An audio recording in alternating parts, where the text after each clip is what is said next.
Now, census records are key for most family historians as they go into the past. And in this video, I'll be looking at the 1911 census for England and Wales and coming up with some surprising facts and information that I guarantee you don't know all of them. So stand by as we walk through the census.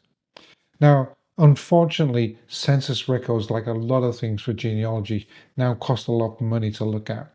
And I'll be looking at Ancestry. These records are also available on Find My Past. But unfortunately, both those sites cost money and it's not cheap to subscribe to those channels.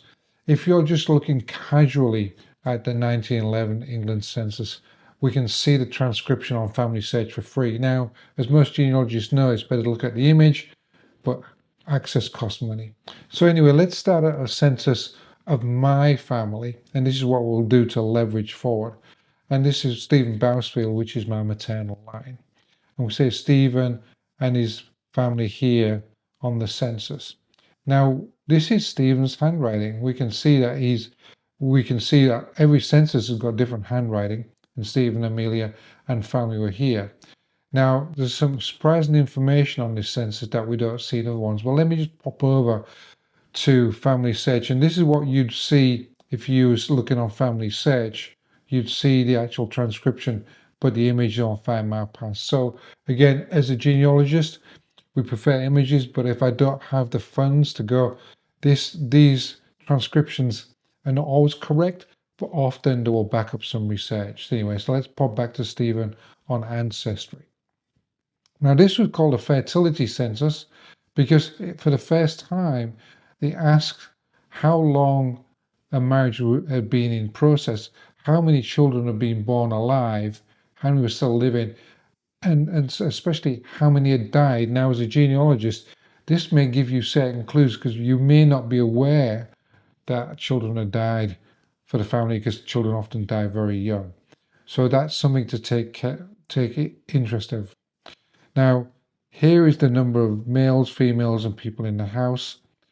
Down here, we can see that there was 7 people in the family. Down here is the size of the house. And it's 4 rooms. And this was known as a 2 up, 2 down, basically.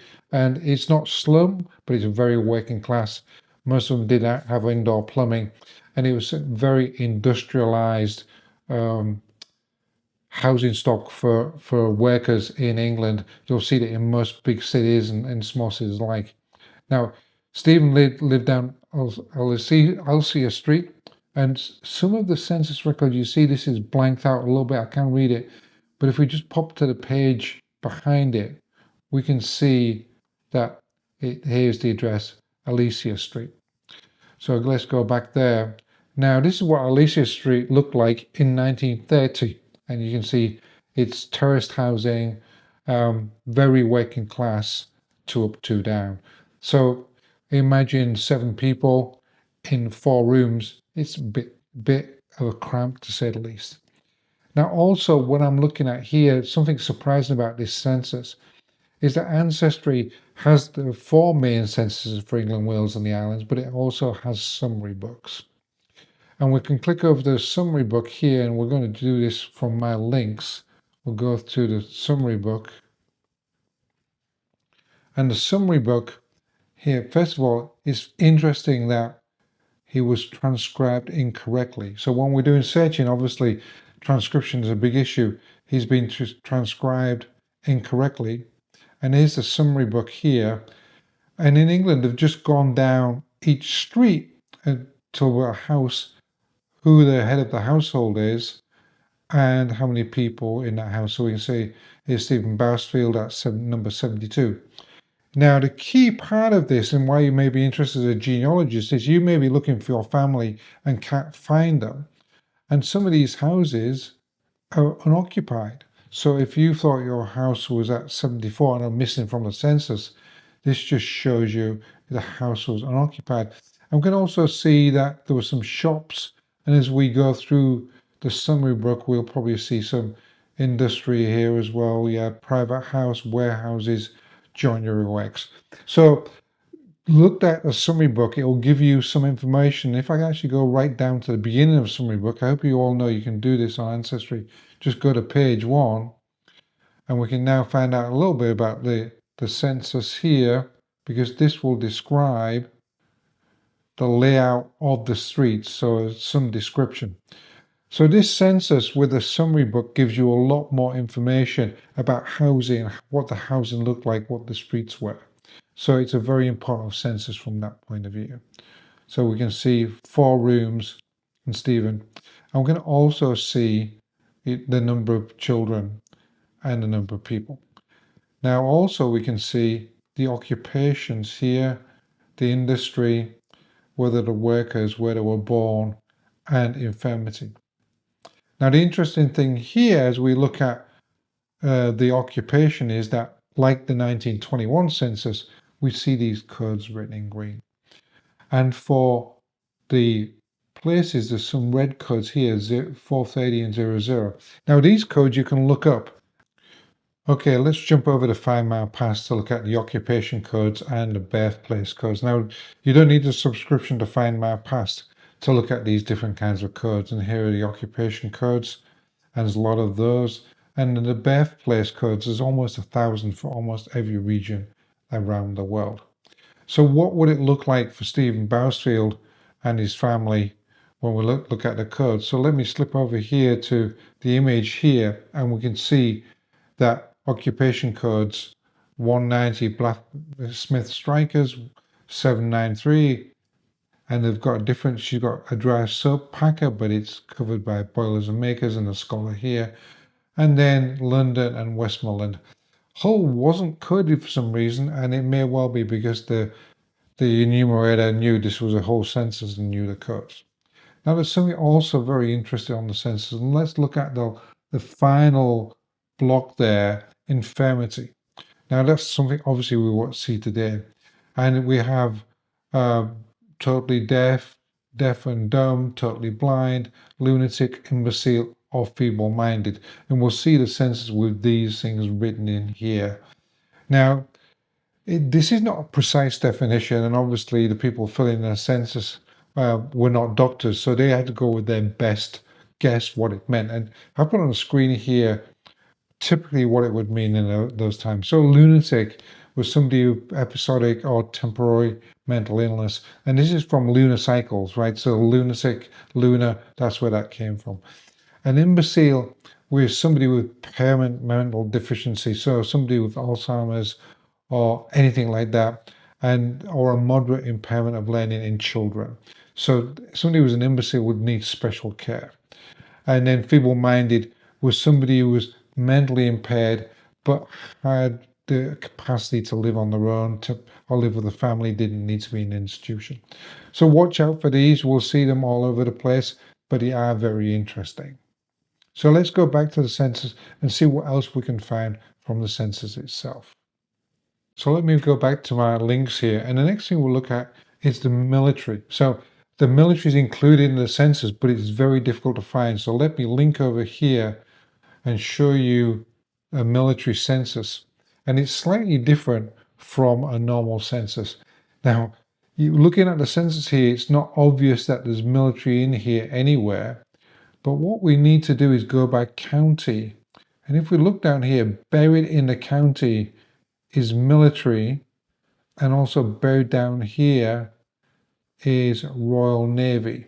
So it's not obviously typical that you would find this like this. So we can look at the military census, and if we look at military, we click on military here, we can see the enumeration districts areas where the military was. And I'm not going to go into a lot of detail here. I'll just pick out one at random, and we can see that it's a different kind of census altogether. So I've just picked on Egypt here, and this starts me at the beginning of the census, and obviously we'll use the card catalog to search different types of census, but I just wanted to point out here that it's a different book. We can see here it says right here for a military establishment, and if we zoom in, we can see what barracks it was. It was in Cairo, Egypt, and as we move forward in this census book, we'll be able to get past the instructions somewhat, and we'll see all the people, all the soldiers in this case, and all the ranks, whether single, what the ages were,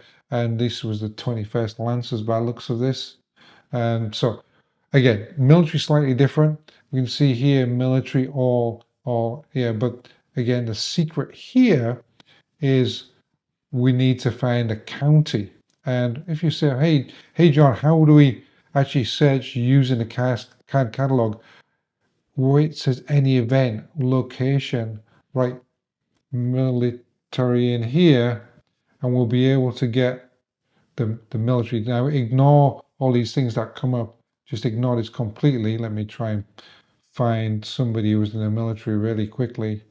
Just go put a name in there. And hopefully Ancestry will come back pretty quick, and they have done here. And you can see that these are all people in the military. So this is a little secret. Not many people know that. And you've got to just blow past Ancestry here. So let me go back to another thing that may not be obvious. We'll go over here. Is ships at port. Now, ships at port were enumeration districts again, and typically if you was in coastal waters or at a port, everybody in the ship will be enumerated together as part of that ship. So let me again click over this, and it just makes it easier for me to move around. This is Hull Mighton, and if we click here, we can see the ships, and it's a different census: sailor, steward, cook, and we can go through these censuses here, firemen, and so forth. And it's important to know, as you can see, this East Riding, Holy Trinity, Mighton, 38. So this was the enumeration district. So the ports themselves will have had a enumeration district. So again, how do you find people on this census? You've got to go to the enumeration district using this area here. Now, one thing I've found it to be useful is if you know your family member was crew, just write crew in there, and you can do a search by occupation. Now, unfortunately, let's go back here. Many of our family members in those days were in workhouses because they were poor and this kind of thing. So workhouses, that link's broken here, but we'll be able to get there. Workhouses had their own census, and so did all major institutions. So you can see this is a different kind of enumeration book. Census of England and Wales enumeration book for an institution of a large establishment. And we can say this is the Marylebone Workhouse in London. And I always like to start at the beginning of a census book because there's lots of information typically on those censuses. We'll know a little bit more about it, and then we can leaf through it. So if you do find one of your relatives on one of these censuses for an institution of any kind, we can, looks like Ancestry is just frozen for a while there, so let me wait for it to unfreeze. And there we are. We've unfrozen, and we can see everybody at this particular site here. So that's again looking at the English census, and we'll see the different kinds of things, and we'll go on and we'll find some patients there. So that's very important to know that different census formats were for different kinds of things. So you had a normal schedule for a household, military was different, ships were different, and so were big institutions, workhouses, hospitals now.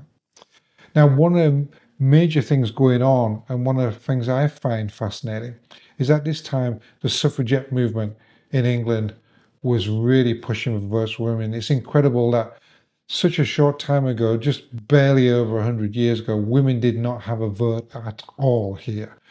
So there was a big campaign that says no census, no vote by many women. And we can find those in the census. I find them really, really fascinating.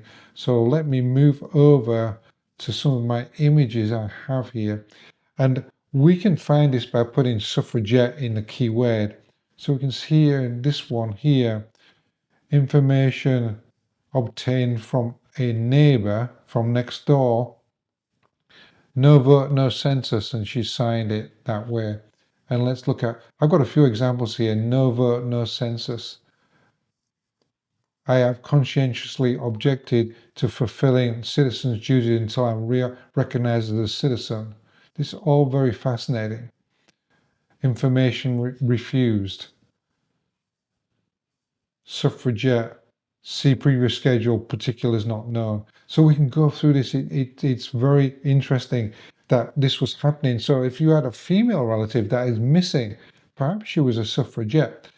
Sometimes the enumerators did the best they could to include women that were not wanting to be included. So you'll see some nudge from the enumerators here that they being information having been refused, the above number has been estimated, right? So no vote, no census, and the numerator is actually the registrar has just made a guess here, and they get fairly busy on this, right? So I believe so. A lot of these census forms. So again, not common knowledge that censuses were spoilt or written upon. So again, if you've got a woman that you're trying to trace and she doesn't appear, it may well be because, like these here, they've chosen to remain anonymous. So that really fascinating. And one of the things I wanted to bring to everybody's attention, and again, I'll do the link here, is there was a lady called Emily Davidson, and we'll go to her Wikipedia entry here. Emily Wilding Davidson, you can look this up, I'll put the link. Very famous suffragette. In 1916, she was actually killed by the King's horse, so she's very famous, and you can see a lot of their information on the Wikipedia. This is what makes censuses so fascinating. I can find somebody and go and look at them in real life, if you like, look at them and then look at them in census. But our Emily here, let me find her. We'll just click over here to Emily on the census. Now, don't worry that it says Jeffrey Walcott, because we're just going to go this way. Emily was a little bit difficult to find. So here is Emily Wilding Davidson, head single, but this looks normal until we go to here, and it said Miss Davidson found hiding in a crypt in Westminster Hall, Westminster. Now, that's very fascinating. She's obviously a very wealthy individual, and this is in a bio, and we can find this information. So not only should you look in the census, you should look at the back of the census too, that the enumerators filled in. Now, one of this I found really interesting is because next to Emily, we have these folks.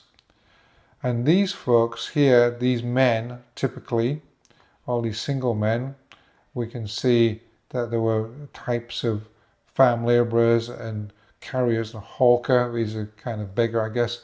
We've the job codes, the occupation codes I talked about earlier, and the birthplace. But the fascinating thing for these folks is police report of homeless people found in Parliament Square in London and in Victoria Embankment 2411. And again, the census was taken on the 2nd of April. So right next to Emily, who's hiding in the crypt, there's the schedule for a police report of homeless people. Now, police and certain enumerators went around looking for homeless people. So that's fascinating. So in addition, I think, to looking for your own relatives, you can look around the census. So it's just a fascinating potpourri of things that are going on in your district or in your social life of your relatives. Well, I hope you've enjoyed this quick visit of the 1911 England and Wales Census, and you found it useful for your research or just interesting on its own. I've actually put a video of the suffragette, Emily Davidson, who was killed by a horse, in my comments below. In fact, and I got it wrong in a previous part of the video, it was 1913, not 1916. But anyway, I hope you've enjoyed the video. It'd be great if you would subscribe to my channel. It really helps a small genealogy channel like mine. And if you like the video, please give it a thumbs up. I bring out about 4 or 5 videos a month, so be sure to look out for them. And if you've got any questions or comments, I'd love to hear them in the comments below. Good luck, and I'll talk to you next time.